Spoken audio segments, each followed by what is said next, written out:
the audio to see how it sounds on Twitch, to make sure it's actually playing audio so people can hear us with the sound, because that's how sound works. And I'm going to have to reload this page because sometimes it doesn't always start automatically. So now, there it is. All right. We have audio. All right. And Dementia Radio now. And recording in 3, 2, 1. Recorded live on DementiaRadio.org, it's the Funny Music Podcast. Brought to you by FuMP.com, where you can download new free comedy songs twice a week. Now, here's your hosts, Devo Spice and the great Luke Ski. Luke's a kitty. There's a kitty. Hey, Devo Spice! There's a kitty. There's a kitty. I like kitty. Hi, Luke Ski. Yes. Hi, this is Qbert. I'm giving him pets. Also here is Insane Ian. For some reason, I don't even know why I'm here. Hello! I don't know why you're here either, so... Luke told me to invite you. I invite you. That's why I do what Luke tells me to do. That's what I do. Well, if we want to just, I had some notes. I wanted to ask Ian some questions. Luke has notes. Have you seen... Okay, Ian, have you seen K-pop Demon Hunters? Nope. Oh, have you seen Peacemaker Season 2? The 3 episodes they've aired so far, yes. And you dig those? I mean, I love Peacemaker, yeah. Who's your favorite character on Season 2? Season 2? Well, I guess in general. I mean, because they're all the same characters we've had from Season 1, with the exception of Tim Meadows doing the straight man stuff that he does in everything amazingly. The dude with bird blindness, he plays Agent Flurry, which doesn't sound like Fury at all. Yeah, no, I probably Tim Meadows' character right now for Season 2. But, we're only 3 episodes in, so... Well, cool. Oh, and do you want to be the music guest of honor at MarsCon 2026? Yeah. Here's something really funny. I was considering auditioning for a play that would go up in March. Guess I'm not auditioning now. Wow. I am honored to be asked. Yes, I would love to. So to recap here, Ian has not seen K-pop Demon Hunters. He should. No. Devo, do you agree that he should? Yes, he absolutely should. It's very good. He is enjoying Peacemaker Season 2, in particular Tim Meadows playing a role that only Tim Meadows can pull off, I think. Pretty much, yeah. And Insane Ian will be the comedy music guest of honor of MarsCon 2026. So, we have now covered all of that right here at the top of the show, and Qbert has been here for the whole time. Yes. Qbert is the Sam Reich of the FuMPcast. He's been here the whole time. And on that note, welcome to episode 795 of the Funny Music Podcast for Thursday, September 11th, 2025. Title of this week's episode is Agreement Lamp. And your job is to work that into our conversations somehow. Well, I can clearly see Ian agreeing to be part of the MarsCon 2026 as the music guest of honor, so he has his agreement lamp on. Yes. All right. That has to be one of the records for getting it done so quickly. Lee will let us know, I'm sure, because Lee has kept track of that. We have talked about that in the past. Yes. Yes. I love that you keep making mute work for Lee.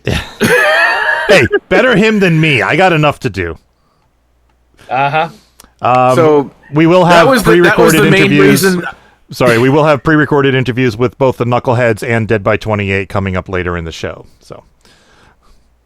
So, I mean, you're welcome to stick around, Ian, but that was the main reason I wanted you to come on, was so that I could do that.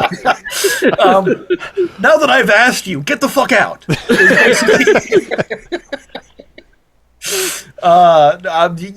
Sure. I mean, I can stick around. We'll see. What if I have a video literally rendering over on the other laptop over there because I was doing a video for my channel. But yeah, I can stick around if you need me to. Yay! Sure. And also, seriously, before we get anything else out of the way, supremely honored to be asked to be the music guest of honor at MarsCon. So thank you so much. That's awesome, and I'm a little speechless and mind blown. So, well, you have just all of the key things we need for a music guest of honor is you've made excellent comedy music for years. You have a fan following. You a lot of your material skews towards things that people at fandom convention like, and most key to the source of your soul and just the real thing about Ian that makes you perfect is you're affordable. Yes. Yeah, that So- tends to be the reason I get asked to do things is I'm affordable. Convenient, some also might say. Also, among all the legitimate for realsies reasons, you kind of got I didn't intend for you to get drafted into being the de facto showrunner at last year's MarsCon, but you did anyway. So I just felt like, well, let's give Ian his due, because I really appreciate that you stepped up and did way more than you could. Oh, also, this is a year that the Logan Awards is not happening at MarsCon, and I wanted to do it if I was going to do this with you, I wanted to do it on a year the Logan Awards weren't at MarsCon, so that you didn't have a guest of honor concert and the Logan Awards to contend with at the same time. So I appreciate that forethought for making less work for me to do. Yay! So there you have it. Awesome. All right, let's do the catch up thingy. Let's get caught up with what Devo and Luke have been up to since last week. Or else Devo, if Luke bailed and didn't show up. Hey, what? Oh, he's right. So, Luke, what you been up to? Well, I have been continuing to work my job 6 days a week. Tomorrow, I should be getting my first paycheck, and I found out that the person I spoke to on the first day of my orientation was wrong about when the pay periods lie. So I'm actually going to get paid for my first. I thought I was only going to get paid for my first 5 days of work. And I'm actually going to get paid for my first 12-day span of time, which was 11 days of work. So my first paycheck is gonna be larger than I thought it would be, which is very helpful because I want to buy some new, more comfortable, custom-made shoes so that my feet don't hurt so much. Because I've gotten to the point now where it's like, okay, I feel comfortable like in the job. I know how to do it. I don't seem like I've gotten the hang of it. The only thing left that's kind of literally a pain is the fact that my feet and my legs, primarily from like the knee down, just have a lot of pain and stress on them as the day goes on. I've been taking ibuprofen at the beginning of the day and then during my lunch to kind of help counteract that, but I think I really need to get a nice pair of custom-made shoes, and Kalani's friend Ella got some made for her fiance. And apparently they were super great. It's not the Good Foot store; it's some other company, but it's similar where they custom measure your feet and then they make shoes for you. So do they make a mold out of your foot? Because I've seen places that do that. Yeah, it's something like that. Yeah. So I intend to make that a thing. What else have I done this week? I guess it's very much worth mentioning that this past Friday morning, I was not there. I wasn't present for it, but it was my girlfriend Kalani's final chemotherapy session. So, woo! Yay! Yay! Yay! And her sister was in town, so her sister was able to be there for it, and I kind of surprised her, and if you go to my Facebook page, you can see this.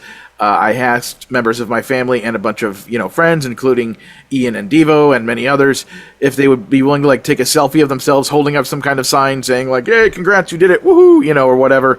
And so I got about 16 or 17 of those, and then I texted them to her when she was, before I left for work, because she was already at the chemo thing, and I just texted those images to her, and then I put them up on Facebook for everyone to see. And so Kalani was very moved by all that. Like, she started like crying multiple times throughout the week, where she was like, I can't believe everyone's like, well, everyone loves you. You're awesome. So get used to it, lady. So, I was trying to find my drawing. I'm not sure what I did with it. It should be around here somewhere, but anyway. Yeah. Yeah, I did a cool little kind of graffiti.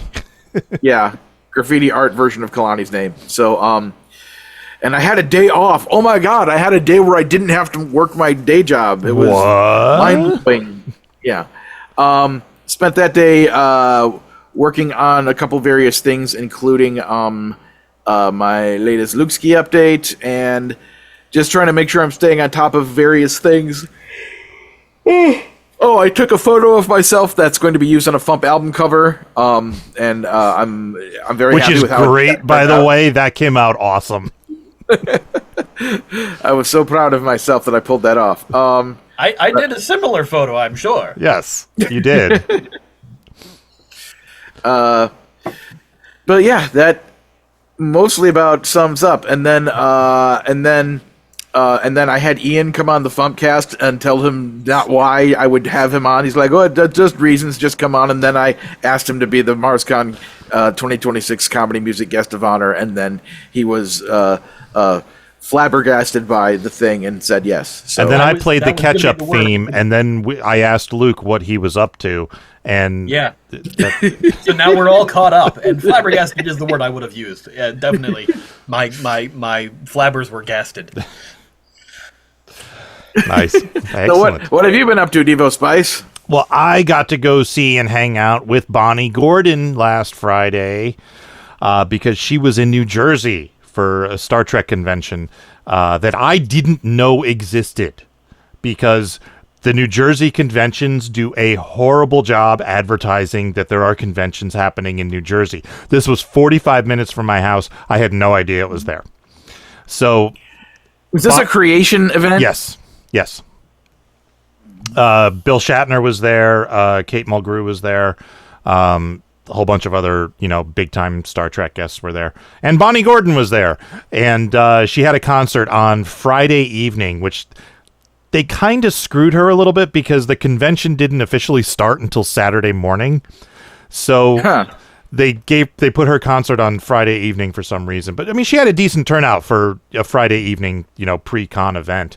But so I went to see her. She put on an amazing show, as she always does, because Bonnie. And then afterwards, she was like, God, I haven't eaten anything all day. Let's go to the restaurant, get some food. And I was like, yeah, all for that.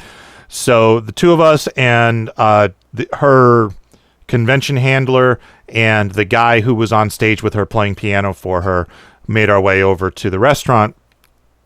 And we're getting there, and like two other people were joining us, and we're telling the maitre d' how many people we have and stuff. And then Bonnie notices Tim Russ sitting at one of the tables and just kind of leaves to go say hi. So for those who don't know, Tim Russ played Tuvok on Star Trek Voyager.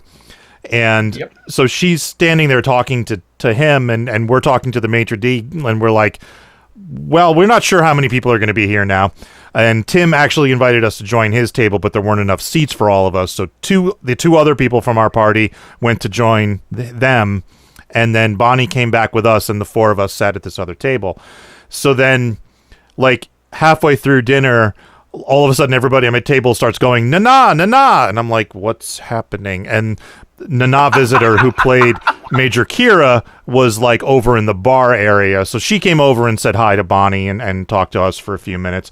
And I realized, like, Bonnie, again, for those who don't know, did the voice of the ship's computer on Star Trek Prodigy, which was a not very well watched show. It was an amazing show, but not a lot of people watched it. She wasn't even a main character. She was the voice of the ship's computer. But with her doing these events with all these other Star Trek people, all these other Star Trek people know her and love her. So Nana came over and talked to us for a while, and then she went and sat with her party, And then all of a sudden, again, the whole group was like, Nicole! And Nicole DeBeer came over, and, Bonnie was like, pull up a chair, have dinner with us. She played Esri Dax on Deep Space Nine. So she actually was like, yeah, sure, I'll sit with you. And she sat down at the end of our table. So I was sitting across from Bonnie, and Nicole was sitting at the end of the table between us. And she joined us for the rest of dinner. It was the most surreal thing. There's like all these Star Trek people all around us. And I was like, Bonnie knows all of them, And she's like, oh, Kate Mulgrew's going to be here on Sunday. And Bonnie's like, oh, I haven't seen Kate in so long. And I'm like, yeah, of course. Yeah, sure. So it was fun. It was great. Yeah, when I saw her at this small event in Burbank that Creation put together, like it was like the theme being the women of sci-fi. I was hanging out with her at her table, and she was talking about like, oh yeah, me and Terry Farrell, she's such a sweetheart. We hang out as much as we can. Yes. It's like, So she's friends with both Daxes. Is the point? Yeah. But yeah. So yeah, it was. And the food was great. So the place in Whippany, the Marriott in Whippany, New Jersey, has very good food. So Bonnie did do some other voices on the show. Yeah, she mentioned at her show she did like 12 other characters or something like that. Yeah. I think of the other characters she did, the one I liked the most was in Star Trek, something that really only got explored a lot was on Lower Decks was now I'm forgetting the word for it.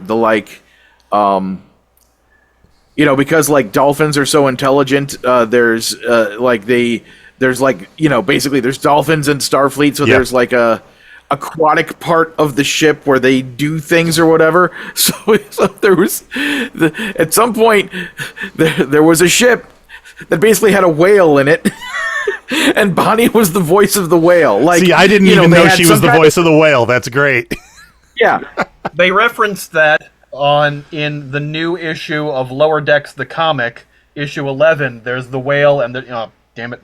My blurring screen keeps betraying Cetacean Ops. That's what it's called. Cetacean Ops. Yeah. So there's the whale and the two bottle dolphins that are usually on this Cerritos.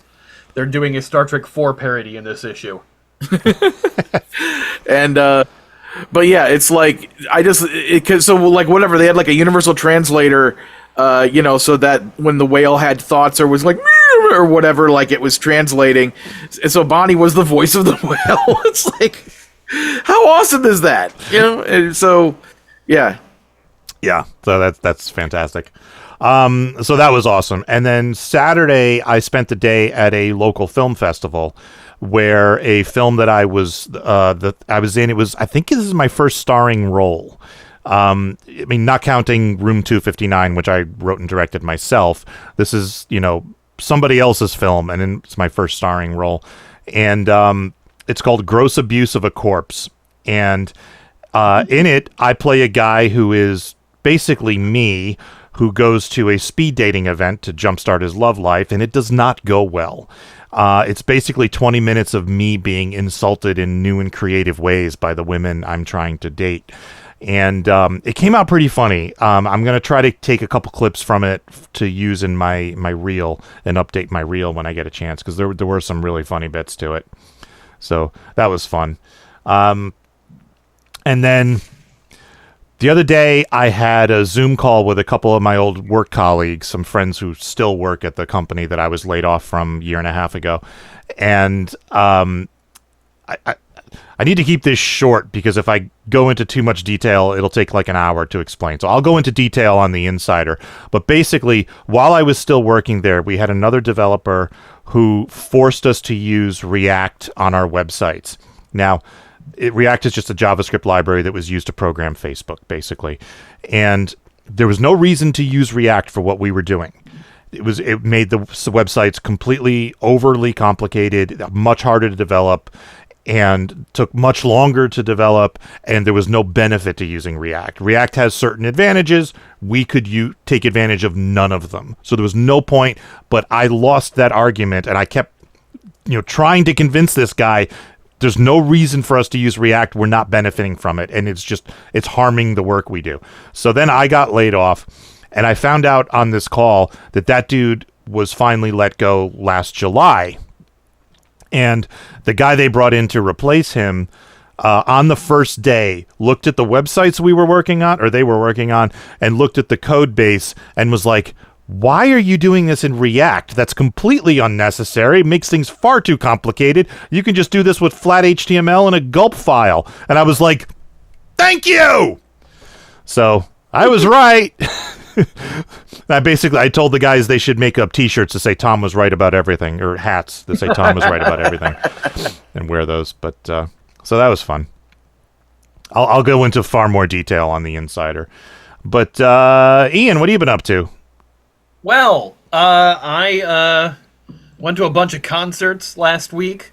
I went to see Fastball on Thursday at the Displains Theater here in Displains, which was like, hey, I remember a lot more songs from this band than I thought I did. And then Friday I saw TWRP Twerp, who a lot of people know as the band that plays with Ninja Sex Party, but also they're their own band. They're a very funny between songs. Not a lot of their songs are actually comedic, but their banter between songs is very comedic. They are a band that is from the 80s, but from the future, but from Canada. And they are really, really amazing. They're kind of a funk band. I did a pastiche of them with my song, That Guy. That is done in the style of that band. And they had another band opened for them called Los Angeles Power Disco, and holy shit, can they fucking rip. That was an amazing band. And I'm getting ready for concerts. Got 2 comedy concerts next week.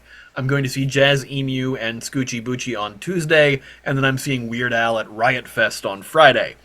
But in between all of these concerts, I finally got my first audition from the new acting agency I just signed with. Sweet. Which is very exciting. Had a cool little commercial audition. Don't know how that went yet because it was due by today, so I hopefully will hear something. But it was my first audition. I'm not expecting to hear anything because these things are always so close and tight. But I'm excited to get some more work done with them. And beyond that, I have been losing my mind. Trying to make videos. I've started a new channel where I've started a new YouTube channel. There's nothing up on it yet, but it's called Insane Ian Comics and Gaming, where I will eventually have videos about video games that I have a huge passion for, and mostly it's going to be video essays about adaptations of comic books in video games. The first video I'm planning on having on there is how the TV series Revival, which was just on Sci-Fi Channel, just ended last month, was only 10 episodes, how close that is to the comic it is based on from 2012. And that's something I've been planning on doing for years. Yeah, I remember you talking to me about that a long time ago. Yeah, I've built up this whole wealth of material as far as source material of comics and stuff, and then the stuff that has spawned into those, and also video game adaptations. There's been so many different Resident Evil movies, things like that. So it's going to be, and I've liked most of them. Yeah, they've adapted comic books into video games, so we're looking at those kind of adaptations too. It's just basically comics and gaming. It's something I'm not going to do on my main channel because my main channel is for comedy music. But this is something that I'm in the stages of working through right now to try to get out there into the world. And then recently, I think it was maybe 30 minutes ago, maybe a little less, I was asked to be the guest of honor, the music guest of honor for MarsCon live on FuMPCast, and then I accepted. And then Devo played the theme. Congratulations. Music, and then Luke went through all his things, and then Devo went through all his things, and then I went through all of mine, and now we're here. You also changed your background to be like the Star Wars sort of like whoosh. Yeah, I did that too, yes. Because I was looking and I couldn't find any Star Trek backgrounds in my background list, but I found this and I thought, close enough. Yeah, that works. So the Star Trek whoosh it's very similar to the Star Wars whoosh. It is. It is. A whoosh is a whoosh. It's not hyperspeed. It's not hyperspeed. It's warp drive. Yeah. It's not plaid. Whoosh. But what are you going to do? We haven't gone to plaid, no. Oh, speaking of Tim Russ, we ain't found shit! Yes. Yes. He supposedly he's coming back. Yes, I I heard hope that so. we're coming back for that. Yeah. All right, let's get into some music, shall we? Yay! All right. First up, new song by Dead by 28, followed by an interview with them that I don't remember how long it is, so sorry. I know the Knuckleheadz one went pretty long, but I don't think this one was too bad. Cool. All right, here is Dirty Stripped Mix by Dead by 28.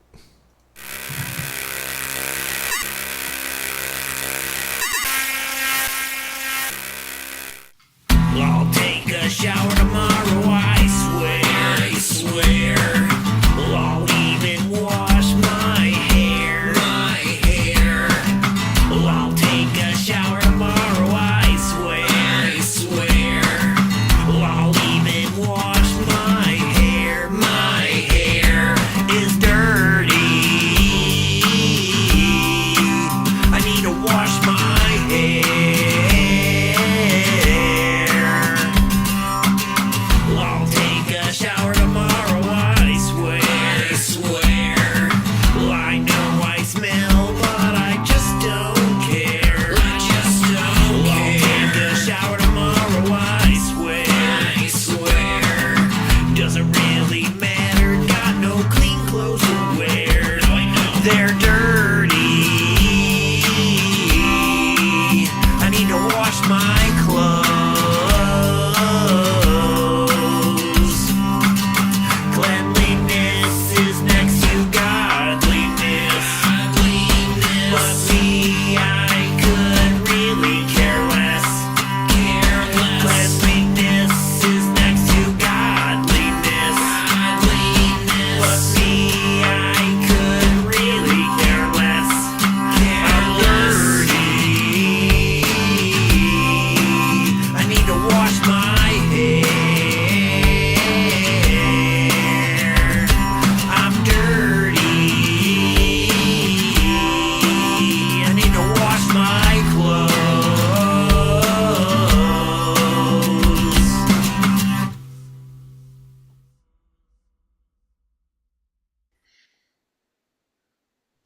I am here with Dead by 28. How you doing, guys?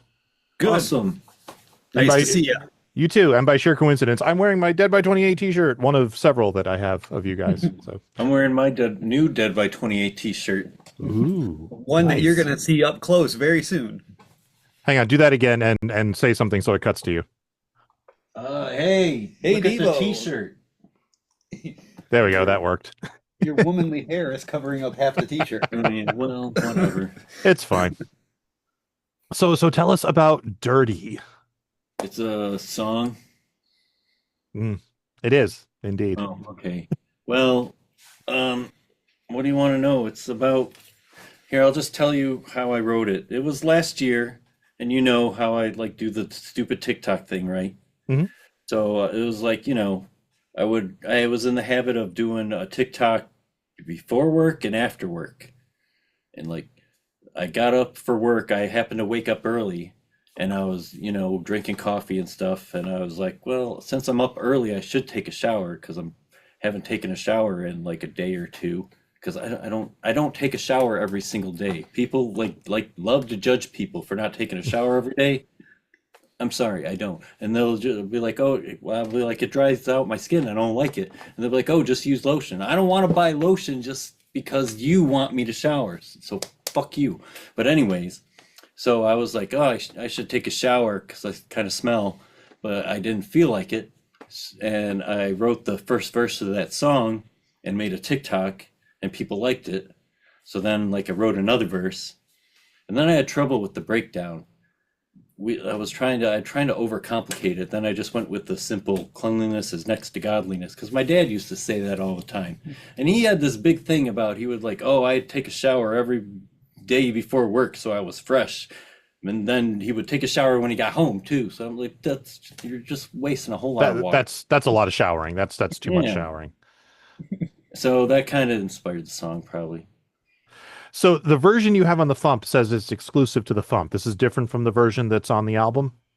We got 4 versions. I can't even keep track. Do you remember what the? I can tell you 3 of them. We put a different version on every media. We're gonna do a vinyl release, and the vinyl release is acoustic, just him and singing it with an acoustic guitar. Oh, yeah, This version has programming by me and his acoustic guitar. The CD version has live drums and full keyboards, and I believe the 4th version is acoustic with piano instead of keyboards and real drums instead of programming. So depending on which format you listen to, you'll get a different version of the song. So which that 4th one, what's that going out on? Because you got one for vinyl, one for CD, and what was the other one? Yeah, the CD one is the full one, right? With the live drums. No, the streaming one is the full one. The Okay. CD one, I think, is the acoustic with the piano.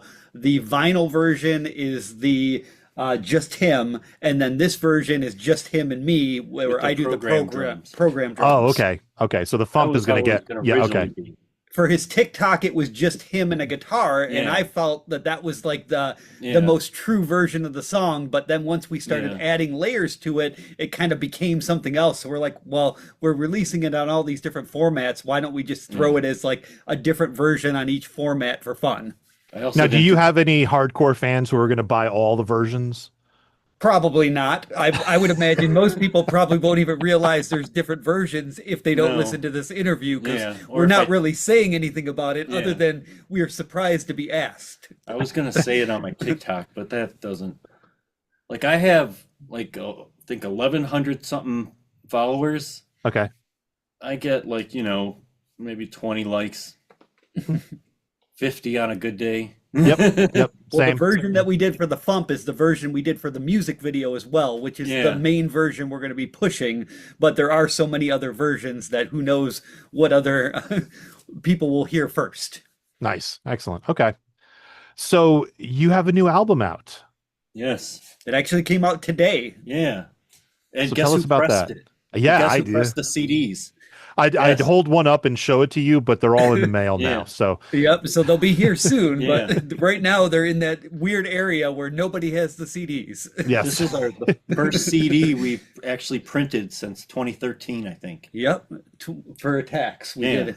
So we might actually do some more pressing depending on how this goes. If there's interest in CDs, we do have everything ready to press our previous 2 albums, Side Pieces and Cracked, which is most of the comedy music that we've released through the FuMP or since we've been working with the FuMP. We also got other merch. We got patches, and we got stickers. Pissing in the mainstream since 1999 because you can't read it because of the glare. We made postcards to actually try to promote like an actual go out and give these to people. So hopefully people will look into it. Buttons. And the fancy t-shirt. The sissy guitar pick.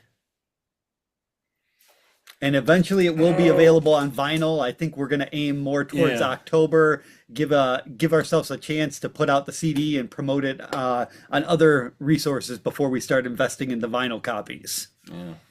That's nice. You guys got a lot of swag there. I've never done a whole lot of that type of stuff. I mean, like when I released Herp Derp You Don't Stirp, it came with a little sticker sheet. But like I've never done. Well, I guess I did do buttons once. There was one of my old songs. I made a little pin that said I asked about the peas because it was a reference to an old song. But that's kind of it. I've never gotten into a lot of that stuff. I really should.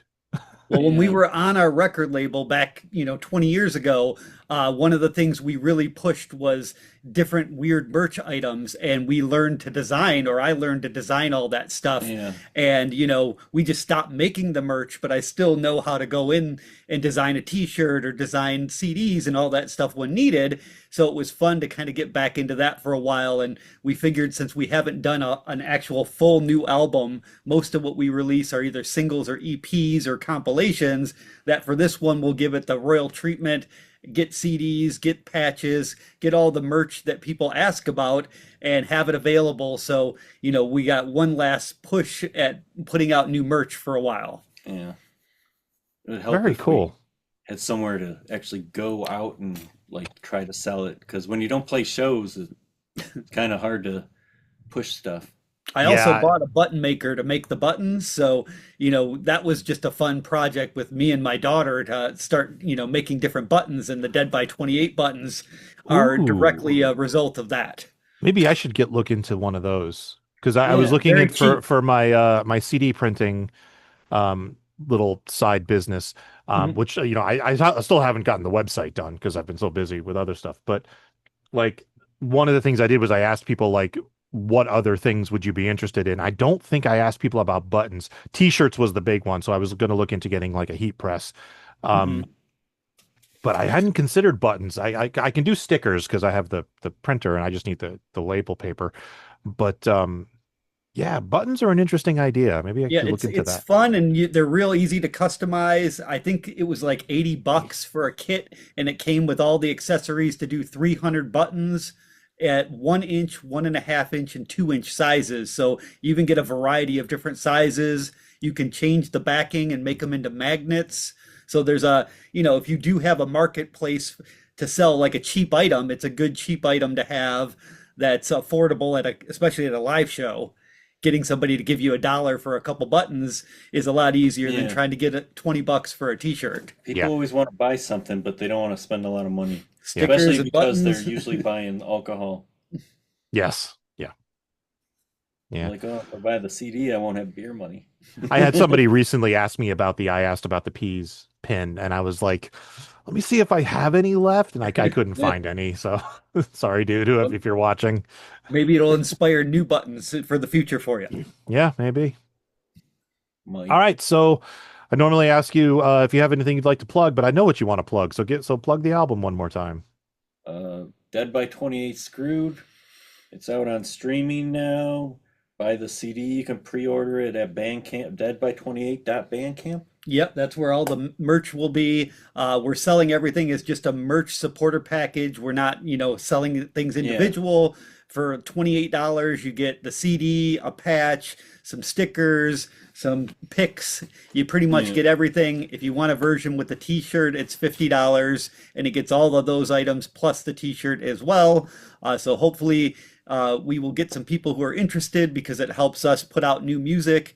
This is one way for us to generate money because, 20,000 streams will equal about the same as 40 cents. So if we can sell one CD to a fan or one of these packages, it helps us go a lot farther and be able to promote the stuff and make merchandise so that people have it available if they want it. Yeah, I've seen people complain about like streaming and stuff and say we need to go back to physical media. So, and We got your physical media now. Like I am not a big fan of like mainstream and record industries, and this is like we're trying to build something here, and this is like it's incentive to support like an underground music movement, like make independent record labels like a thing or something like that. I don't know. It's the only way we can stay afloat as an independent group is to try to find some way to make money because there is no money in streaming, as everybody knows. Yeah. And if we have merch available and people support us, we'll keep putting out new music as long as we can, Yeah. even All if right, you well, don't want us to. Best of luck with the new album. I hope it's a huge success for you. I hope you sell through all 100 of those CDs I printed for you very quickly. So I have to make 100 more for you, and we'll go from there. We hope to keep you busy. Yes. Well, it's All nice right. chatting with you. You too. Thanks, guys. Talk to you later. Tell Luke Ski we said hi. Later. This is the FuMP. And everything in your body hurts all the time. When everything is going wrong, it's time to sing along with this stupid song. When you Come on over, baby, and we'll do it Asgard style. Come on. I'm calling thunder and lightning from the blue. 'Cause you're a marble in the sack, and my Avenger will assemble for you. punching f***ing Nazis, a fist right to their face, making damn sure that they always know that they're not the master race. Stick your head in a barrel of shaving cream. Be nice and clean. Shave every day and you'll always look keen. That's the Funny Music Project at thefump.com. Sweet. Demento is retiring, and the FuMP is paying tribute. Thanks for the music, the memories, dementia, and the Fruits of the Smogberry Trees, the FuMP's tribute to Dr. Demento, is available now as a 2-CD set or digital download. Great Demento, play my song. Only 19 minutes long. Fish heads, roly-poly fish heads, trees of smoggy. Featuring over 2 hours of music with your favorite FuMP artist paying tribute to Dr. Demento and covering some of his most popular songs. Dead puppies.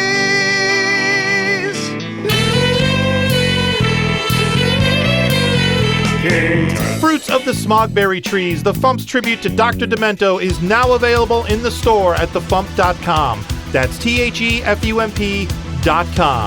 Order your copy now. Like, right now! Time for funny music news. Something, something, something. In the news, Robbie Ellis has accepted a new job as the general manager of the Northbrook Symphony. Information about them can be found at northbrooksymphony.org. He will be leaving his full-time employment at WFMT, but not right away.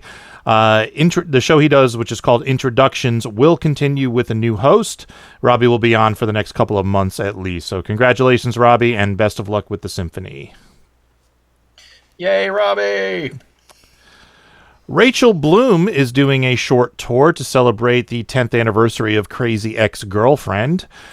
She will be doing live performances at the Beacon Theater in New York City on October 3rd, which unfortunately I can't go to because I'll be at Con on the Cob. And then she'll be at the Wiltern in Los Angeles on October 17th and the Orpheum Theater in San Francisco on the 18th. Tickets for these shows are available via Live Nation. Beth Patterson will be making an appearance in Spinal Tap 2. There is a great article about this on The Advocate, which is linked from Beth's Instagram page. But basically, she was approached by the producers of the film because they were looking for an Irish folk musician for a scene that takes place in a bar type place. And she was asked to put together a troupe for the film to play an original composition by Christopher Guest, the co-star and composer of the film. Spinal Tap 2, The End Continues, opens this weekend in theaters.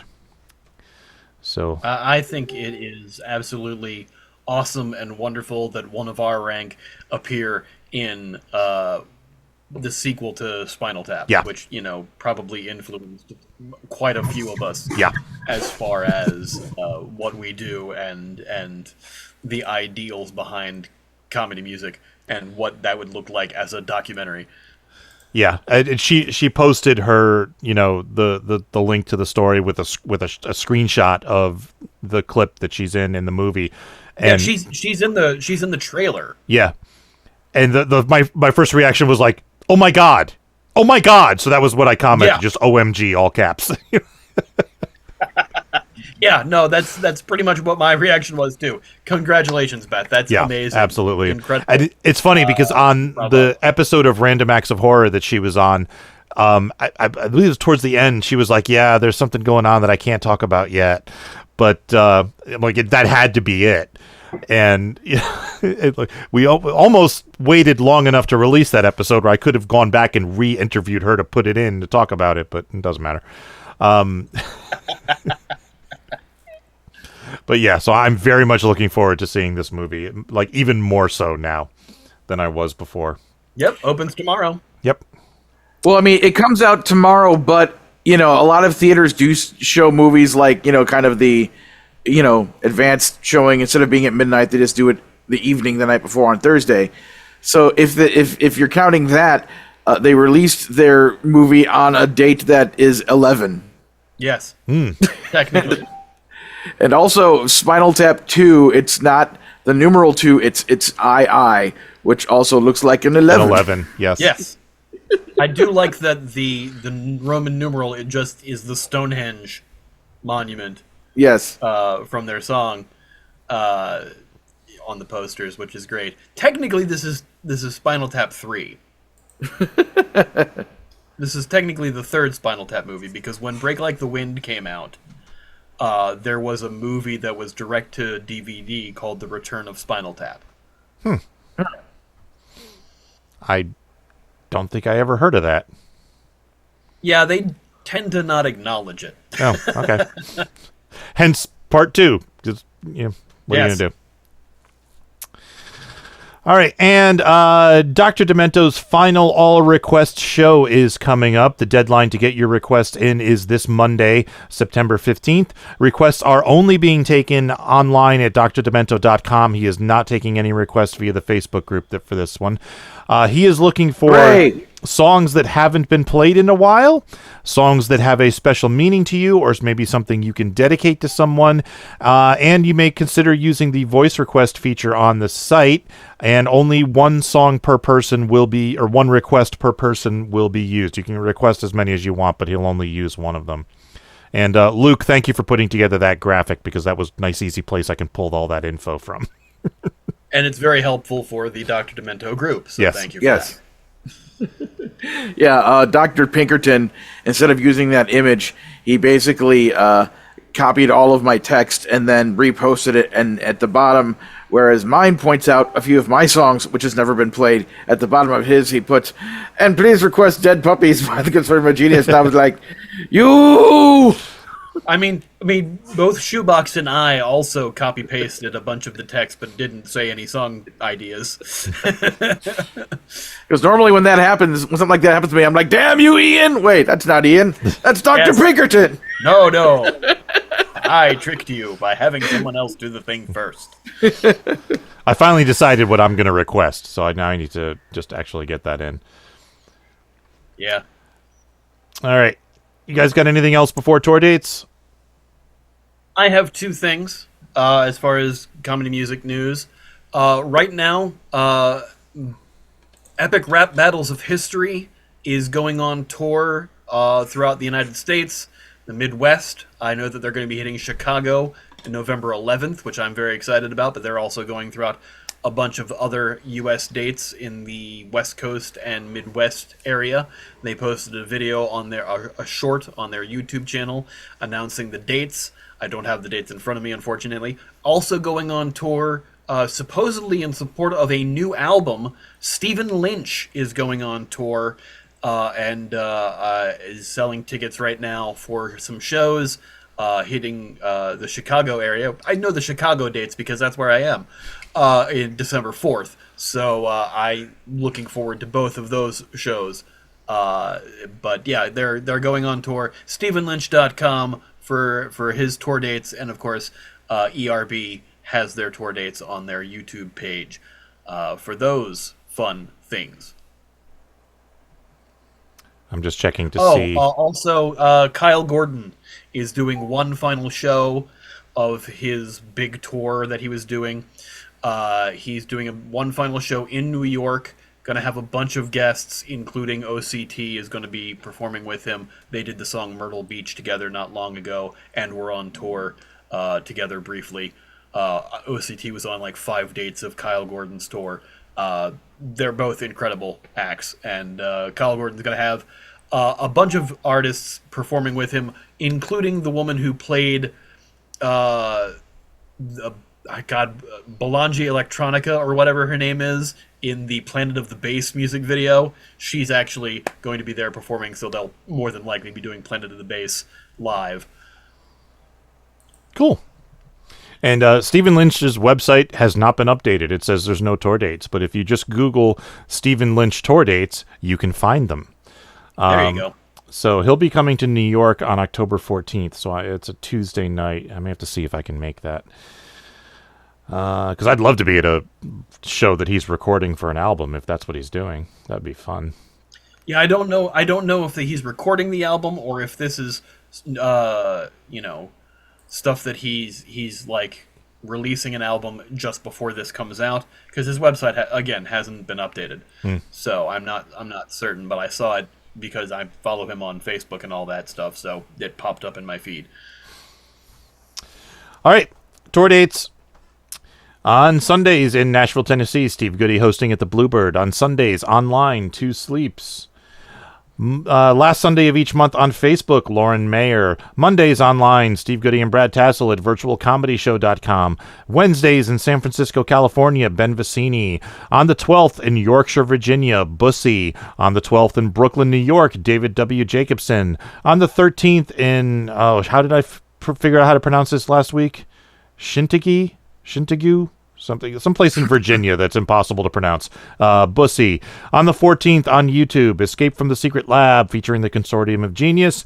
On the 19th in Catsonville, Maryland, Bussy. On the 20th in Ringo's, New Jersey, Carla Ulbrich. I've never heard of Ringo's. Where the hell is that? And on the 21st in Murfreesboro, Tennessee, Bussy. I got to look up Ringo's. I've never heard of that town. Let's see. While you're looking that up, I just want to mention, reminder, Fruits of the Smogberry Trees continues to be a thing. You can order at the FuMP store. It's got lots of awesome stuff on it. And I was curious, Devo, what's going on with the download thing with the album?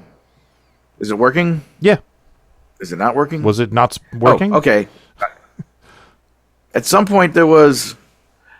Okay, well, yeah, I guess you just need to, there's a text there that says, note, download link coming soon, I need to fix something. So I guess maybe take that text away then. Where's that? Oh, on the site?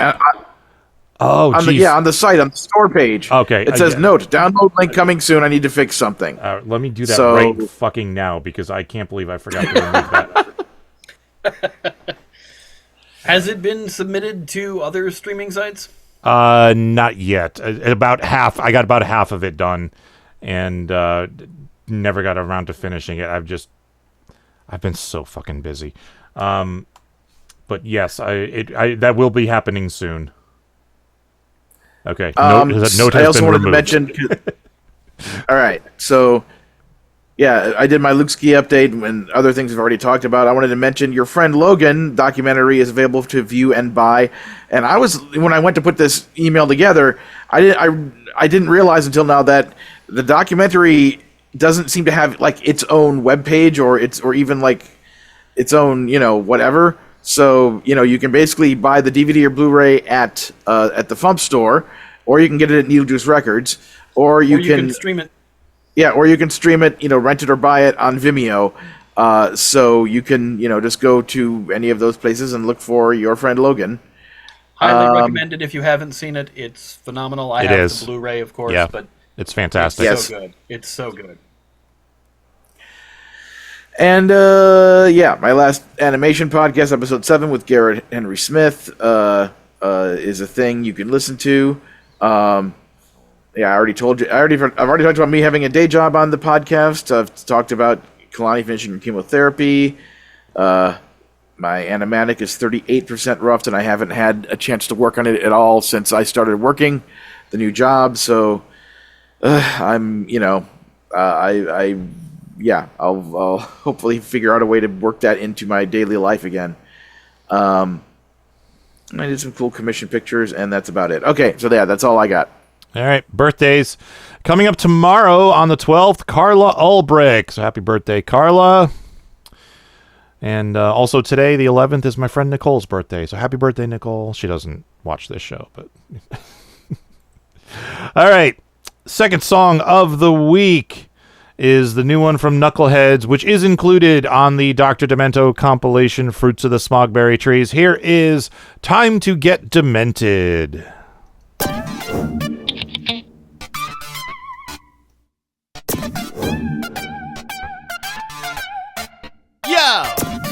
This right here's a special dedication to the greatest doctor in the nation. We bought us tacos once. That was awesome. It's time to get demented. Get crazy, get naughty. Grab a couple fish heads and you know it's a party. Wind up your radio and we're ready to go. Cause there ain't no show like Dr. Demento. Get demented. Get crazy, get naughty. Grab a case of shaving cream and you know it's a party. Wind up your radio and we're ready to go. Cause there ain't no show like Dr. Demento. Hello mother, hello father, hello son, hello daughter. Yeah, we getting excited like there's Viagra in the water. Put the boogie in your butt, get nuts and get bizarre. Put some purple people eater in your lab. Car, put them pigeons in the park every day of the week. You wear your wear those glasses. I'm a pencil neck geek. White and nerdy with a bit of a passion for Star Trekking. You got weasels on your face. Well then, give me a napkin. We just junk food junkies eating cookies and cake. Got number F's to kill. What's an F? Fruitcake. Everybody run 'em, come and Queen's got a gun. Grab some dead puppy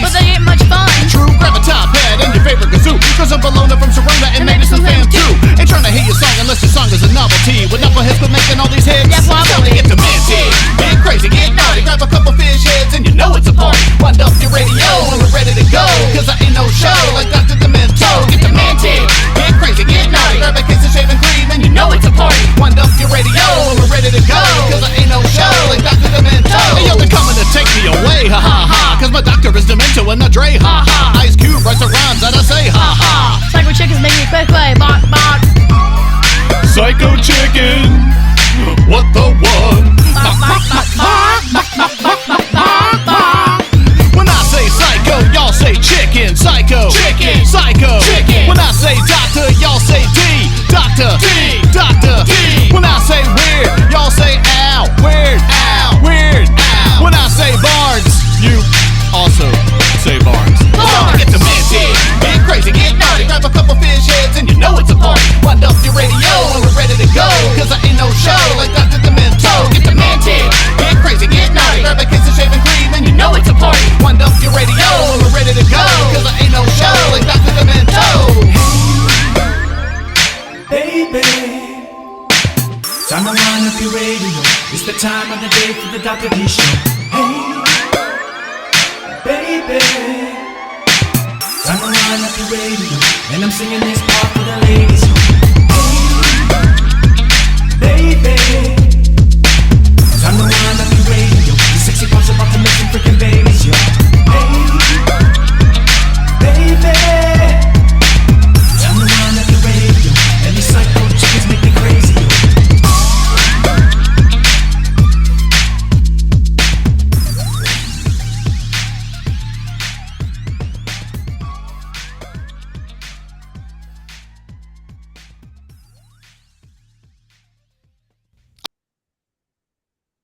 I am here with the Knuckleheadz. How you doing, guys?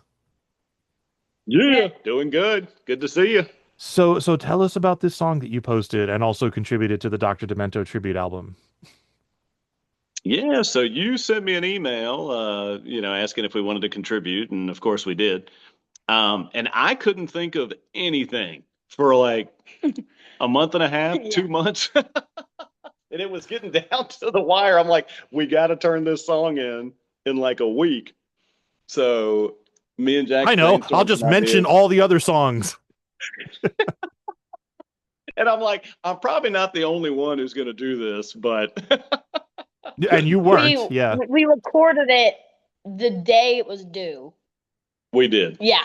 Yeah. Well, so. You were also not the only person to do that, so it's fine. Good. That makes me feel better. Good. Because the original idea we had was called the unofficial theme for the Dr. D show. It had the same hook. Yeah. It was just a different title. It was just Well, and I played around with some different beats, and I just didn't like any of them. But then DJ Sampson, who was Illbot's DJ, he's been making a lot of beats, and he had sent me a bunch of beats, and I was getting my oil changed, and I needed something to do. So I was like, let me go through these beats that DJ Sampson sent me. And then I, heard the one we used for Time to Get Demented. I'm like, oh, this is perfect. And then everything just kind of came in my head from there. Nice. And of course, we had to make a lot of Psycho Chicken references. Is that a favorite song of yours? Yeah, I guess so. But all my friends, they're pretty up on Dr. D stuff. But a lot of them like, what is this Psycho Chicken thing? What are y'all talking about? Yeah, as popular as that song is on the show, I don't think that's one of the songs that has crossed over into the mainstream. Like that, a lot of people don't know that. Like Hello Mudda, Hello Fada, a lot of people know. Right. My Bologna, obviously. Yeah, Purple People Eater, people know. But like Psycho Chicken, I love Psycho Chicken, but that's not one that has gone into the mainstream consciousness. No. Yeah, it was a lot of fun to make. We recorded it the day it was due, and then it's kind of pressing the guy. Milky Cereal, he's actually Stimulator Jones, who is on Stone's Throw Records, but a good friend of ours. I was like, I hate to depress you, but we got to get this done today. Can we go and master it and do everything? Luckily, he obliged. Cool. So tell us about this whole incident with the tacos. Incident with the tacos. When you bought us tacos? Oh, yeah. You so basically, we were in LA for a week, summer of 2024. Mm-hmm. Yeah. And while we were there, we just we ended up going to Dr. Demento's house, meeting him, and then he took us out to a Mexican restaurant and he got us tacos. It's pretty awesome. Nice. Did you I'm get the? sure you've met him Yeah, many I've times. been to his house. Did you get the tour of the archive with the walls and walls of records? Oh yeah, Yes. it's crazy. And Yeah. I'm quite the record collector, but I mean, it just made me look like I have the smallest collection on the planet. Yeah, and that's And he just a told me. small portion of his collection. Yeah. Like isn't his floor was like sinking down because of how many he had. At his Yeah. old place. Yeah. Yeah. But he told me he sold all his rock stuff. Oh, really? So what he had left was the comedy stuff, I think like old blues stuff like that. But he had sold the rock, and it was still massive. Yeah. Massive. It was great. But it was so cool to see, where he records the show. Jack's got to put on the hat. And then his jukebox is in the living room. Mm-hmm. Yep, I remember that. Yeah. Yeah. When It was so I cool. was there in the back of the garage where all the records were, there was like a radio from like the 1920s or something like that. Was that still there? I don't remember that. Do you remember that? No. Yeah, I don't remember that. It was like this big. It was a piece of furniture. It was this big, like it was beautiful. It was in perfect condition. But yeah, it was a radio from the early 20th century. It was kind of wild to see such old technology, but it was great. Yeah. I think the first thing me and Jax noticed, we went into his living room and he had a cassette tape on top of a bookshelf that said Alfred Yankovic, and the song was The school Hit Me Like cafeteria. No, it was a parody of Love Me Like a Rock by Paul Simon. It was like Hit Me with a Rock Yeah, or something was like that. Walk. And he also had the other one that was like the yacht or something, like the one who was like on the boat. Yeah. But it wasn't one I knew, and it was just kind of sitting there. Honestly, I was like, "This is Look- amazing." Let me And we let me listened check to it. something. It's on YouTube. Oh, it is on YouTube. Okay, because there's I found there is a like a doctor, like a Weird Al spreadsheet on Google that was shared with me a while ago of like everything. Oh wow! Like his first tape, second tape. Yeah, the weird all-encompassing song list is what it's called. I think it's public. I don't think it's a private thing, but there is Okay. like everything he's ever done, like no matter how small, is on this list. So what was it called? Hit Me with a Rock? I think it was Hit Me with a Rock because as soon as I Yeah. kind of thought Okay. I knew everything, Belvedere 19 Cruising and all that. But 1977, Hit Me Oh. with a Rock, brief accidental That was the boat excerpt, song I was archived talking about. accidental excerpt, less than a second, aired on the Dr. Demento show in 1977. So it looks like he played portion of it accidentally on the show, but okay. That's funny. oh gosh, but yeah, that was pretty cool to see. And I think the coolest thing when we were at Dr. Demento's house, he gets all this stuff in the mail. Yeah, so we got to listen to some of the other stuff that people submitted, and it wasn't half bad. Yeah, but he let us kind of like yay or nay Yeah. the stuff that was coming in. So Oh, so you Devo got Spice, to like, you oh, got to nay. make the call. That's funny. Yeah, Devo Spice, nay. Yeah. No, but one of the guys who did the music for SpongeBob sent him a CD, and I guess he's making silly comedy songs. So we Oh, got to hear cool. that. I think that was the biggest name Yeah. that we saw, but there was some stinkers in there. There was Oh, some. there always we were are. Yeah, I'm always- sure yeah. there are. Dr. Oh, yeah. Pimento, Oh yeah, there was a guy who called himself Dr. Pimento, and I he guess was not good. But I mean, to be fair, if you go back and listen to the, like, I don't know if he still has the tapes that I sent him in 1987 and 88, but that long ago. yeah, that stuff is terrible, just flat out terrible. So like the fact that he took the time to write me a letter with this terrible tape and say, hey, you got to work on your production, you got to work on your performance, but you have some good ideas here, definitely keep going. Okay. He sent me that type of letter. It was, very good, very constructive criticism. Like, That's awesome. with that absolute shit that I sent him of a recording, it was just, it's remarkable, really. Do you remember what it was? Yeah, the Do you first, remember what it was? yeah, the first, I didn't send, the first song we ever recorded was called Infection. It was a parody of Perfection by Run DMC. And that's Yeah, available on some stuff that I've released. It's not Okay. good, but I released it for like historical Infection. purposes. but I didn't send that in because I didn't know what the legalities were about parodies at the time. Yeah. So yeah. the next 3 songs, one of them was called A Fairy's Tale, which was a retelling of several fairy tales just in stupid format.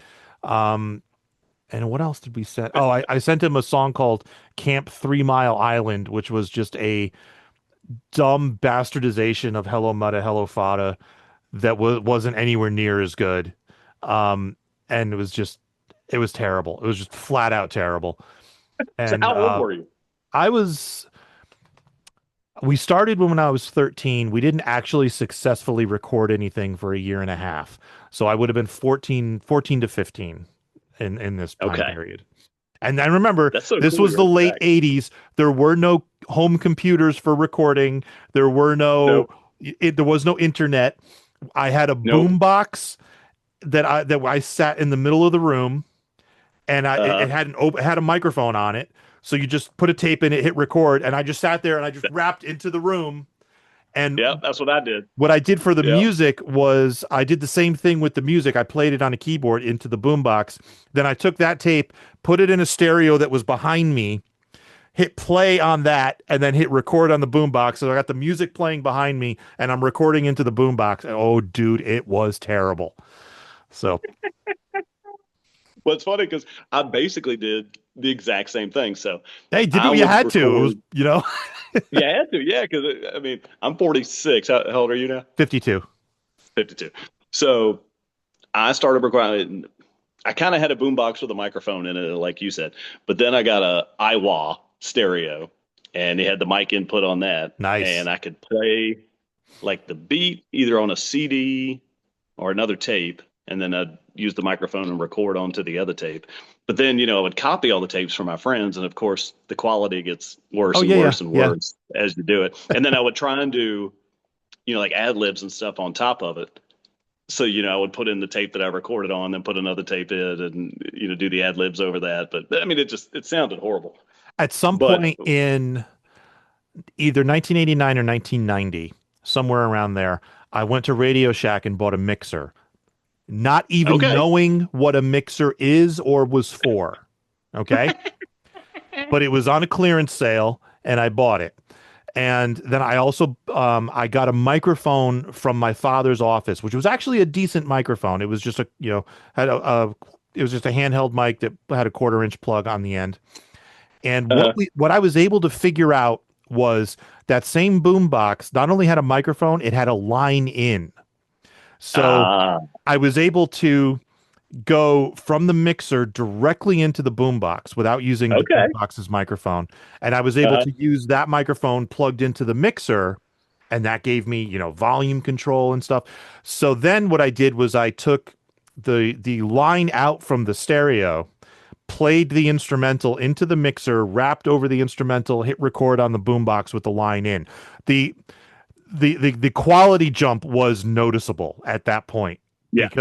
Because we were actually exciting. It was actually recording in a sort of way that you're supposed to record. Yeah. I didn't actually get a 4-track until my 18th birthday. So that would have been 1991. So that was when things actually started to sound decent. Yeah. That's awesome. Yeah, I think I sent it to Dr. Demento and Weird Al, but I had a tape where I did a parody of I'll Be Missing You, the song about Biggie Smalls. But it was called I Ain't Missing You, and it was talking about how fat he was and he died because he got too fat and popped. Ouch. And then I had a parody of Sex and Candy, Marcy Playground, but it was Sex and Disney. And it was talking about all the sexual references in Disney movies, like the penis castle and Little Mermaid and all that kind of stuff. Nice. You know what? So I have I have 2 spreadsheets that are private to me. I have the Sudden Death complete discography, which is everything I ever did under the name Sudden Death, and then I have the Devo Spice complete discography. So the Sudden Death complete discography starts with Infection and A Fairy Tale. There was Revenge, which was just a song about getting revenge on people for some things. The second parody we ever did was a parody of Twister by Weird Al called Hitler. And it was not It was not a pro-Hitler song. It was an anti-Hitler song. I want to be clear about that. Okay. But again, not good. Not good at all. Oh, I did, and then we did a parody of Twist by the Fat Boys called Zits. So there you go. The first handful of sudden death songs. We were on the right track. Yeah. And I think Dr. Demento's people wrote me back and said something similar. Like, I think they said something like, Weird Al doesn't take song suggestions. Yeah. He writes his own stuff. And I wasn't sending it hoping he would like use it. I think I just wanted like feedback. But I think they thought that I was he had use some of my stuff. I think he still has like people to screen his mail so that like there's no suggestions of any kind getting through to him, because it could be, potential lawsuit material. Like if he comes up with a similar idea and you submitted the idea to him, you can sue him for stealing your idea.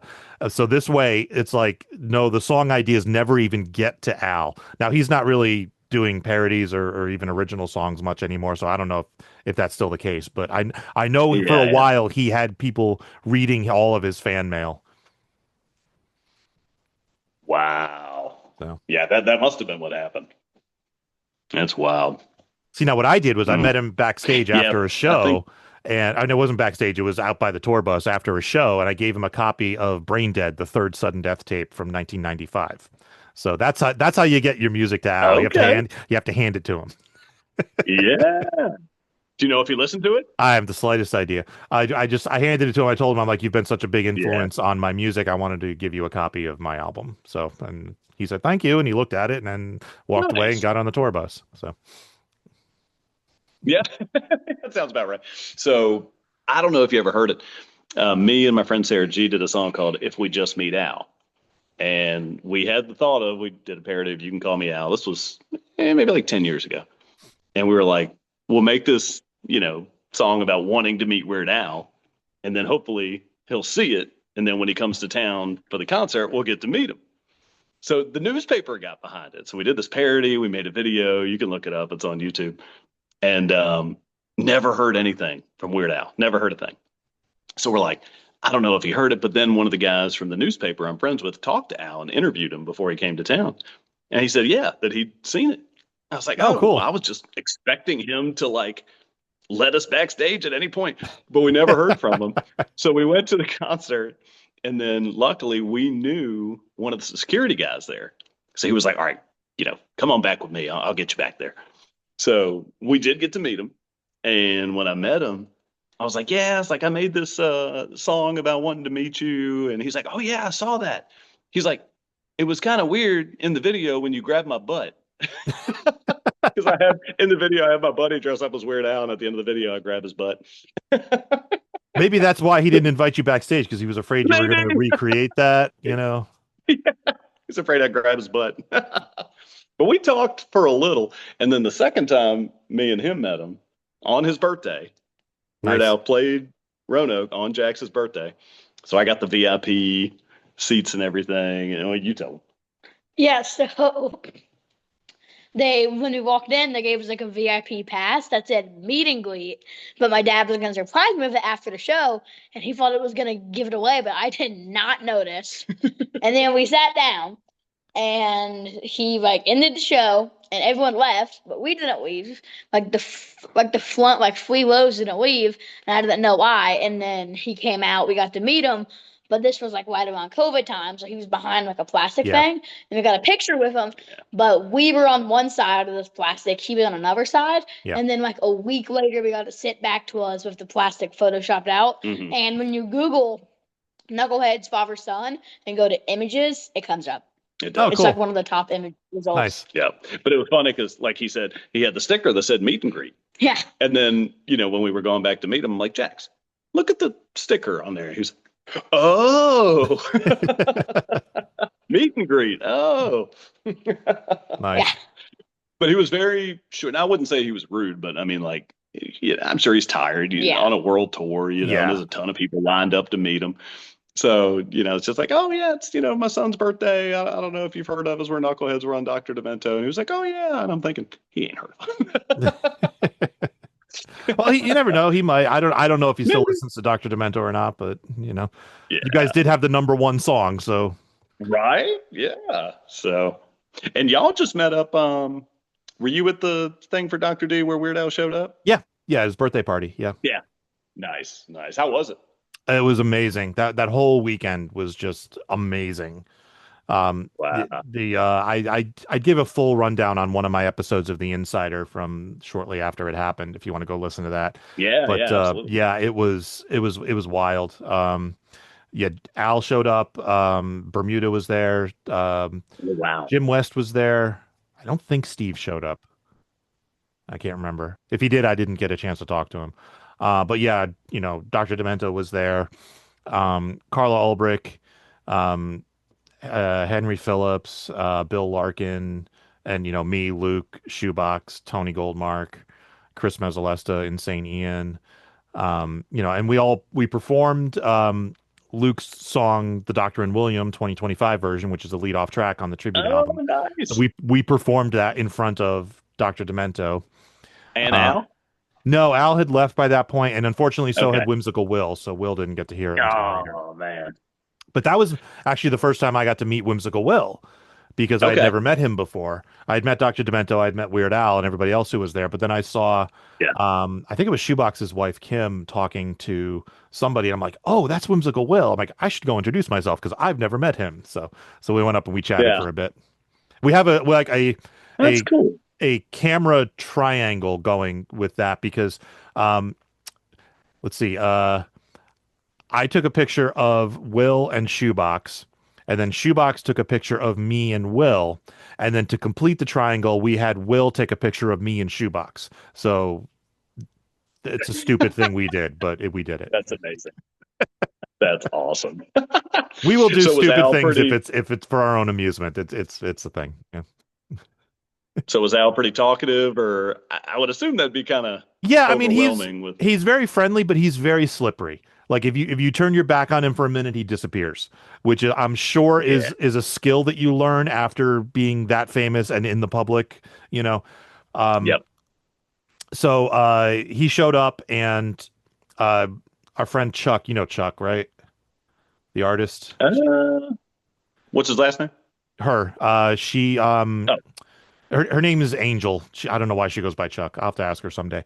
But she's a very talented artist. She's young. I think she's only 19. She was there, and Al showed up, and she started having a panic attack. Oh, wow. And we were like, okay, calm down. It's fine.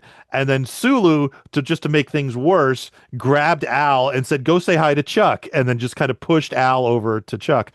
And wow. So I have a picture of Sulu taking a picture of Al and Chuck, and then I kept my eyes on Al. I'm like, I'm going to say hi to him now, and I'm not going to let him out of my sight until I do.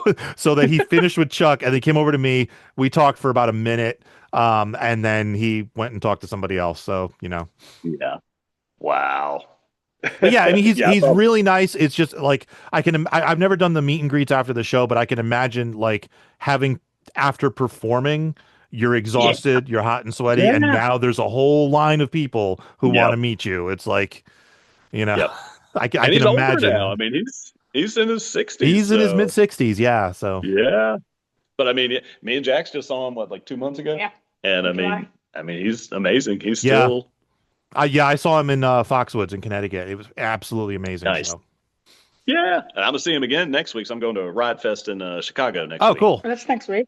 So, and Weird Al's got like a whole stage. So it's him, Puddles Pity Party, Sparks, I think Camper Van Beethoven. It's pretty cool. It's all like comedic acts on his stage. Yeah, it's pretty cool. Well, enjoy it. Yeah. All right. Do you have anything you'd like to plug? I wrote a book. So I decided to change careers.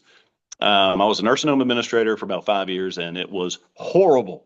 So I can't imagine why. Sounds like a wonderful job. Yeah, no. So I took a chance, and I had a feeling that I was going to get this job, basically doing sales and marketing for this adult daycare kind of place. But I needed something to do for a few months while I was off, and I always had this idea of writing a book sharing funny stories from all my years working in nursing homes. So did that, finished it up. I guess it's about 130 pages. It's probably about 30 some stories, but Jax has a story in it because Jax thought it'd be funny if we just made up a completely fictional story and put it right in the middle of the book. Sure.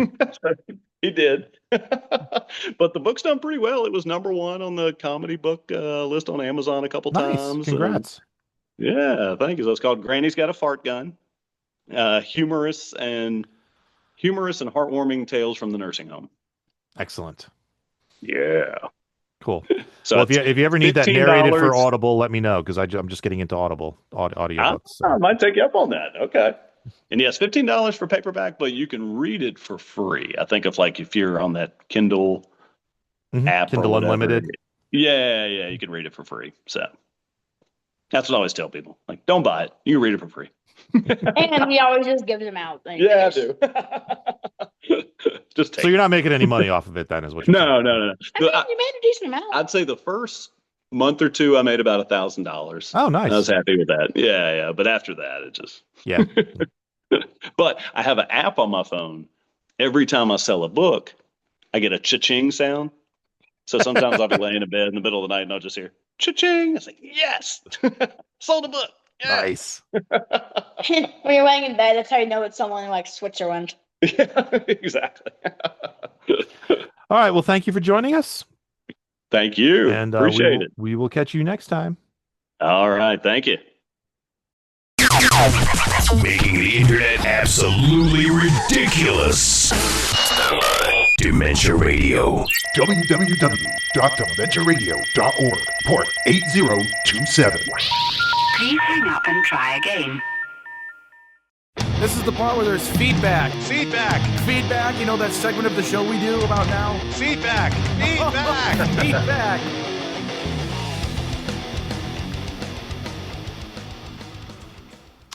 Feedback. Luke, I completely forgot you guys had a snake, and I was like, what the hell was that?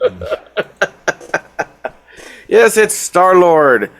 You know, Santana's snake, and now that she is out working for Fan Expo and is gone all the time for that and for family reasons, it's basically she bought me a snake. So this is Star-Lord. And if you're wondering if Star-Lord and Qbert get along, Qbert is like right here. Basically kind of not caring. As an orange will.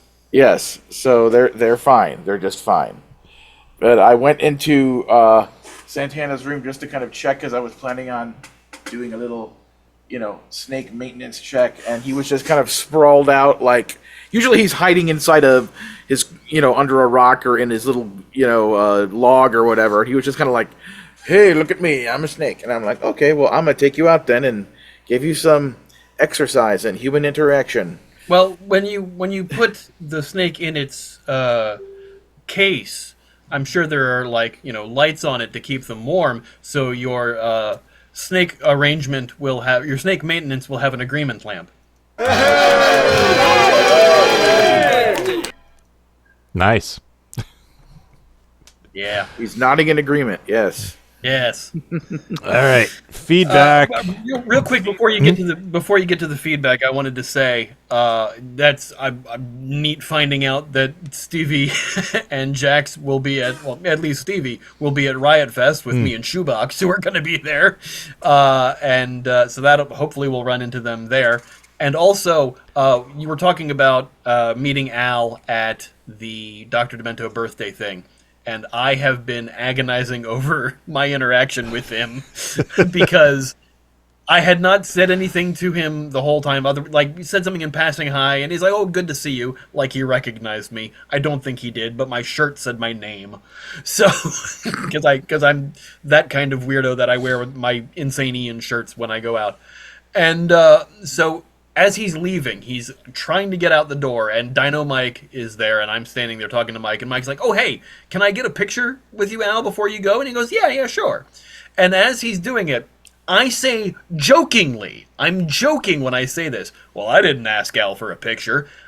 Completely joking. And Mike goes, well, sure, let me take a picture of you two together. And I'm like, only if Al wants to. This is like, I wasn't insisting that I wanted a picture. I was making but it was too late. No words came out. I just went, okay. And now there's a picture of me and Al looking completely awkward.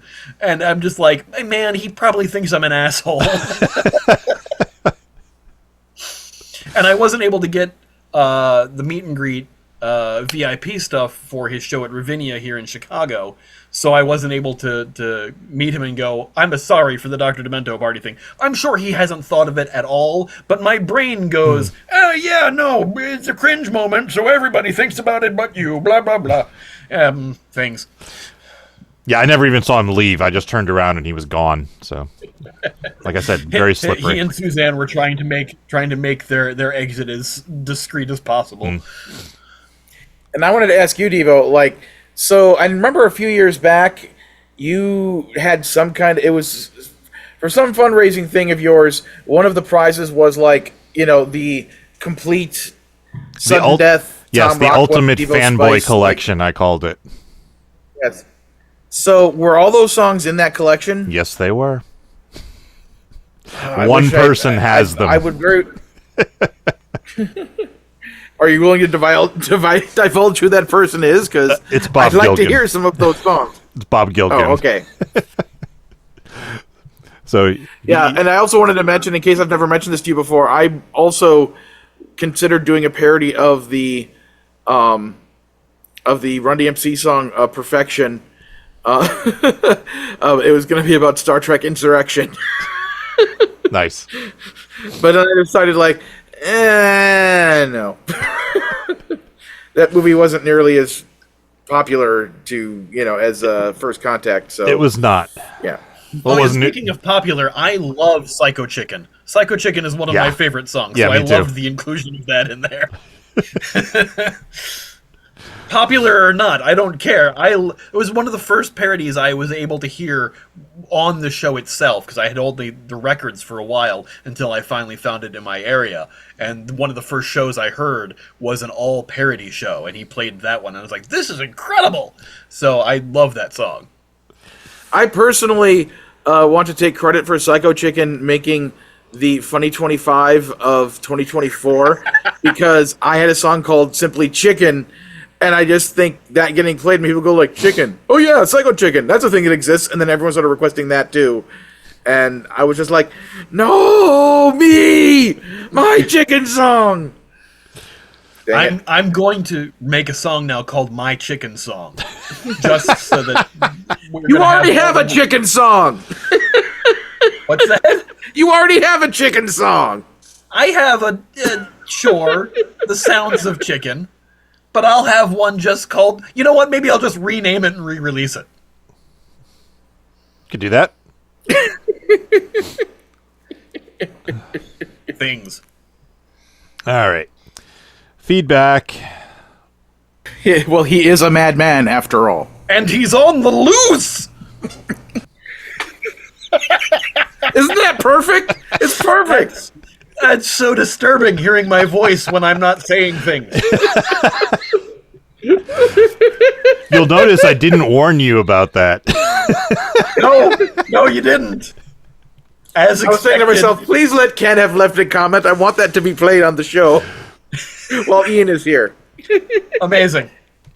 Madman wrote, as the inventory manager of a facility that is forecasted to put a customer-supplied image on many cards from October to December that will ship to customers with supplied envelopes so they can be mailed, I can relate with Luke's anticipated work schedule.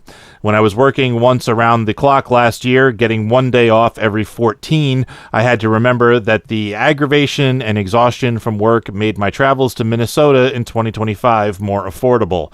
I also have realized that taking care of myself needs to be prioritized in order to endure. Also, I just got my Smogberry CD this week and will provide Luke's requested chart in the near future. Thank you, Ken. Yay! Chart. Frosted 1030 wrote, Luke Ski is about to be abused by the U.S. mail. As staff is reduced and jobs are lost, they will pay less and demand more. Thank you, Frosted. That's cheerful. Yes. And they're not wrong, you know. But I was going to say, like every other company, got to maximize profit for the shareholders, but it's not a publicly traded company. It's a government thing. Yeah, do you know which branch of the government the USPS falls under? I do not. The executive branch. Oh, of course it does. So guess who ultimately my boss is? Yeah. At the top of the food chain. Hooray. I like the color orange. You have an orange cat. I have an orange cat. I have orange shirts. The end. I have a friend with an orange beard. Yes. And A-Log! Oh my god, it's you, not again! A-Log wrote, other than that bit at the end of Zinc Mailbox, glad to hear Luke's got a new job at the post office. While the output's going to be a bit slower on the parody front, I can see Luke making enough money to record new material on his days off. And thanks, Devo, for posting the link to the promo as a reply, downloading that sucker ASAP. And apologies for the delay on the Tom Lehrer tribute. Niece was in town, and I'm trying to find the right words to say about the man. Thank you, A-Log, and that is it for feedback. So... Teasing. He's a teasing kind of guy. Now you have a job. Yeah! Tomorrow's song is by Mikey Mason. And Tuesday's song is by Steve Goody. And we are supposed to have a bonus Sunday slot this week by a new artist. So we'll see if that gets posted in time. Ooh. Yes. I assume it is. Yes. And also, knowing what that track is, that's going to be my last request for the Dr. Demento show. Yep. So once it is up at the FuMP on Sunday, I am going to submit my request and see if the doc would perchance consider playing it. I realize that the whole point of these retrospectives and everything is to like look at the past, but I kind of thought it would be nice to have like one more final new song on the show before it closes its doors. So to speak. The song I'm requesting is a song that's never been played either. So we'll see if he goes for it. While you were saying all of that, Luke, I know that you were just trying to elevate the snake, but it looked like you were raising your arm as if you had a question. The question is, why do I have a snake? Santana's like, I'm a whimsical little fairy lady. I would like to have a snake. And then she got one, and now she's gone all the time. Her snake is your snake. Yes, he's a good boy. And I haven't gotten him out to give him exercise in a while, and it just seemed like the right moment, and now I'm just like, oh, I didn't realize that it was a 25-minute long Knuckleheadz interview. So he's going to be hanging out on me for all this time. It's fine. Yay! Snake. All right, so Dead by 28 are at deadby28.bandcamp.com. Knuckleheadz are at knuckleheadz.bandcamp.com, right? I think? Or are they at knuckleheadz.com? Probably. It might be Knuckleheadz Rap. Yes, it might. They're definitely at knuckleheadz.bandcamp.com. That works. Let's see if Knuckleheadz works. Nope, that doesn't work. Well, it might be linked on their Bandcamp. Yeah, could be. Or I need to update InsaneIan.com because somebody ordered a CD off of there, and I haven't even updated the prices on things, let alone put things as out of print. Somebody ordered a CD I have not had in a couple years, and I went, oh, I'm sorry. Well, if you still have the materials, I can make you one to fill the order. Well, at this point, it matters not because I don't have the materials. I don't have the original art files for the cover art anymore. Then that I can't was several help you. laptops ago. So. But I appreciate the offer. But alas, And by the way, great job on Fruits of the Smogberry Trees packaging. It was very well done. Thank you. I still need to order my copy. Yes, you do. And by the way, I got a nice big old check from the FuMP, or payment from the FuMP due to all of the sales. So we've been selling quite well thus far, and hopefully we'll continue to sell. It's sold fairly. It's been selling very well, which I'm very happy to see. Yay. All right, so we plugged Knuckleheadz, Dead by 28. Did we plug Dead by 28 there? Deadby28.bandcamp.com as well. And Ian, plug something. You're here. InsaneIan.bandcamp.com, Patreon.com/InsaneIan, and YouTube.com/InsaneIan. For all Ian, do you have any upcoming convention appearances that are important that you want to plug? I have an upcoming convention appearance, newly booked. I will be the music guest of honor at MarsCon 2026. Holy crap. Hooray! Yay. All right, let's get out of here. Thank you for listening to the Funny Music Podcast. I'm Devo Spice. I'm Lukeski with Star-Lord, and look, there's Ian. Here's Ian. Goodbye. Thank you for listening to the Funny Music Podcast. You can listen live every Thursday night at 10 p.m. Eastern, 7 Pacific at DementiaRadio.org and join us in the chat. Or subscribe to the podcast feed. Look us up on iTunes and be sure to leave us a review. Feedback for the show can be sent to info@thefump.com.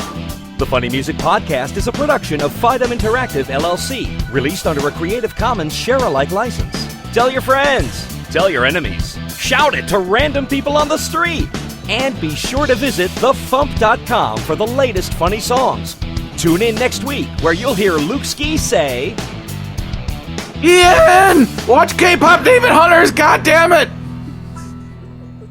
I mean, you could ask nicely.